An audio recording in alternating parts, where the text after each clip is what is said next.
of the company whose case you've been studying. You're at a meeting in which people are discussing the issue. However, no one's brought up ethics. There's a pause in the conversation.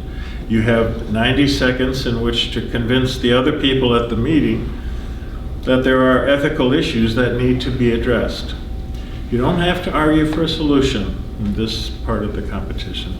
You simply have to get the others at the table, so to speak, to see that there are serious ethical issues here. One member of the team will do this for each school.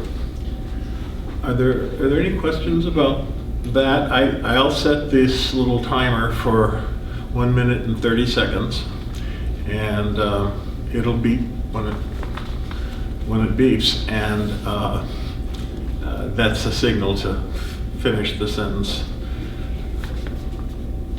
Oh, you could have a 2-word sentence following that. I don't know. But in other words, wind down right away. And let's see, is there anything else? I don't think so. If you want to very, very briefly set up the situation for the others in the room who might find your presentation a little easier to understand if you give them a little bit of background, but not a long narrative. That's perfectly fine. And I won't start the timer until you're ready to go. Okay? How about we start with, we'll go in the order in which you appeared on the chart outside: Fordham, Wyoming, Santa Barbara, St. Petersburg. Gonna work for everybody? Okay, Fordham.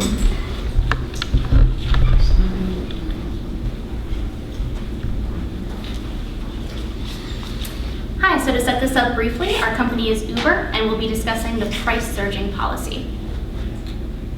Throughout the course of this meeting, a lot of people have brought up the financial and legal aspects of our price surge policy, which allows us to charge customers an unchecked multiple of our normal fare during times of high demand. But I'd like to talk about the ethics. I'd like to bring us back to our most important stakeholder, our customers. We're talking about the woman who couldn't get home to her family when public transit shut down in Boston because cabs were full and she couldn't afford the Uber fare. We're talking about the young man in Miami on New Year's Eve who decided to drive drunk because the Uber he planned on taking home was 10 times its normal surge rate. We're talking about thousands of Americans who rely on Uber because they can't afford a car and their city doesn't have public transportation infrastructure. Our service is becoming more and more common as a transportation method, replacing public services like cabs.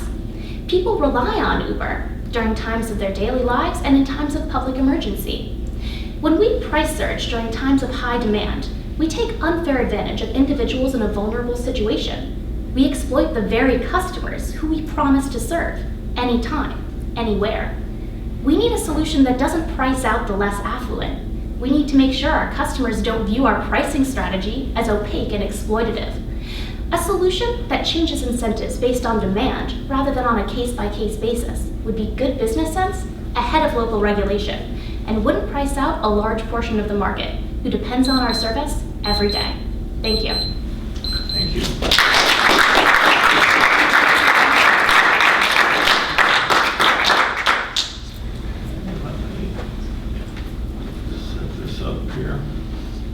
So we're Tyson Foods, and we're talking about animal agriculture and its effects on climate change. Okay, you go. As a leader within Tyson Foods, I'm astonished that we're not addressing the ethical issues here. Our products are the #1 contributor to global greenhouse gas emissions, and we're depleting our natural resources, both through land and water use. We're also causing cancer within the consumers that we provide our products to. According to the World Health Organization, 2 pieces of bacon a day raises your risk of cancer by 18%. We're causing obesity, we're causing heart disease, we're causing arthritis and diabetes and much more. Now, 2 months ago, an Oxford study was revealed that said if we all went vegan right now, we would save 81 million lives by 2050. Now, there are recommendations and solutions out there. If we adopted a plant-based meat alternative, we would be able to market a product that was not only had more protein than beef, more iron than steak, more calcium than milk, more omega-3s than salmon, and more antioxidants than blueberries. Not only is this product healthier for the consumer, it's healthier for the environment as well. If we adopted cultured meat in a laboratory, we would be able to make 50,000 tons of meat in 2 months. Not only would our profits decrease, but we'd also reduce the amount of land by 99.7%. We would reduce the amount of water by 94%, and we would emit 98.8% fewer greenhouse gas emissions. Not only do we owe this to ourselves, we owe this to the world. Thank you.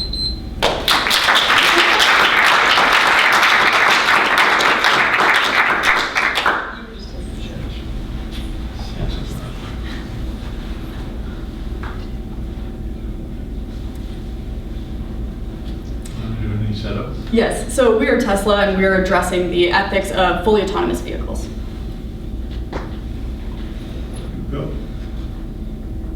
We at Tesla are stating in our mission statement that we have a commitment to ethical business practices, and as such, we have a responsibility to address the ethical ramifications surrounding the integration of our autonomous vehicles. Primarily, we need to look at how public safety is going to be affected. How will these vehicles respond in scenarios in which causing harm is an unavoidable outcome? For example, what will the car decide when presented with the choice to either hit 10 pedestrians in the road or swerve and kill the occupant of the vehicle? We also need to look at the issue of privacy and how can we maintain and respect our consumer privacy in vehicles that are inherently connected through their technology. This also brings up the question of liability. Who would be liable in the case of accidents? Would the liability fall on us as a car manufacturer, or would liability fall on the owner of the vehicle? Potentially, it may fall on the autonomous technology itself. Clearly, there are ethical dimensions that need to be addressed before we can begin integration. And in doing so, we will ensure continuation in consumer trust in our products and in the reputation of Tesla as an ethical company.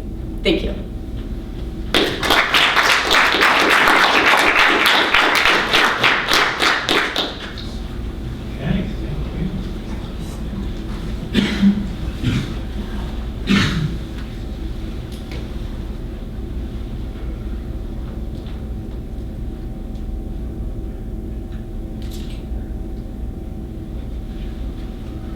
Anything else? Just a factory worker for Purdue Farms, talking about the abuses and allegations of the factory workers and the farmers. Okay. Thank you. Go ahead. Thank you. As a factory worker, I find it extremely troubling that most Americans are aware of the mistreatment and the gross, heinous animal rights violations of the chickens that grow up in the farms, but so many people are unaware as to how fellow factory workers like myself and farmers that raise the chickens are swept under the rug as easily as the chickens are. Factory workers like myself are consistently having their human rights violated because we aren't even allowed to go to the bathroom. We've been subjected to having to wear diapers on shift because we can't even leave. Some of my fellow factory workers have had to resort to actually going to the bathroom while on the line, putting the consumer's health at risk by having their bile get into the chickens. In addition, the farmers can't even get out of debt. When they first start working for the company, they accrue about $500,000 in debt. They were promised to make about $60,000 a year, but only make about $18,000. And as a result, are also put into some type of Trojan-style battle, littling off certain sections where farmers have to compete against other farmers in order to get better chickens and make more money. Those who are at the bottom stay at the bottom, and it's very difficult for them to get out. Purdue Farms has already set up a code of ethics to fix this problem, but they will never adhere to it. 25 years has gone by, and Purdue still won't listen to the factory workers and won't listen to the farmers. And one of the most disgusting things about this problem is that factory workers that speak out get retaliated against. Thank you.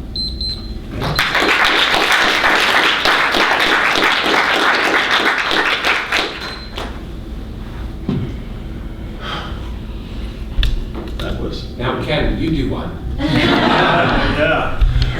Oh, that is so impressive that you can do that. And I love the fact that it brings your presentations. I've heard some of your presentations, the longer versions, 10 or 30 minutes, and it just focuses the mind to get right to the nub of the issue. And that's what this competition is really all about. It's to help us focus our minds and present the case. So I commend you all. Fordham, I thought you did the role play very, very nicely. I mean, I felt like I was being addressed and that you were putting us in the role that you were asked to do. And the ethical issue was the exploitation of customers.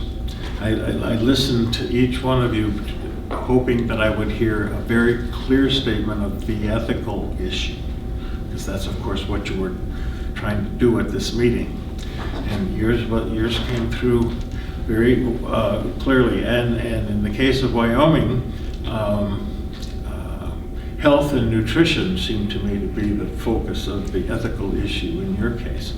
And the idea of coming up with plant-based meats and cultured meat sort of rescued the challenge to become a vegan. At least it moderated it to this meat-eating guy over here. And but I liked the way you first showed us that there was a need that there was a problem, and then you offered some solutions to the problem. You didn't have to offer those solutions, but you gave us some space. Santa Barbara, your autonomous vehicle scared the hell out of me, I'm sorry. But Tesla needs to address this, and you make a very nice case for saying, hey folks, we got some homework to do in ethics before we go big time bragging about Tesla cars being autonomous. I still like the idea of Kant and Mill and Ayn Rand all in a Tesla, trying to figure out how many pedestrians to hit. Anyway, I enjoyed your presentation, and amazing in a way that you could do it in such a short period of time. The ethical issue focus for you was privacy, injury, and liability. And St. Petersburg,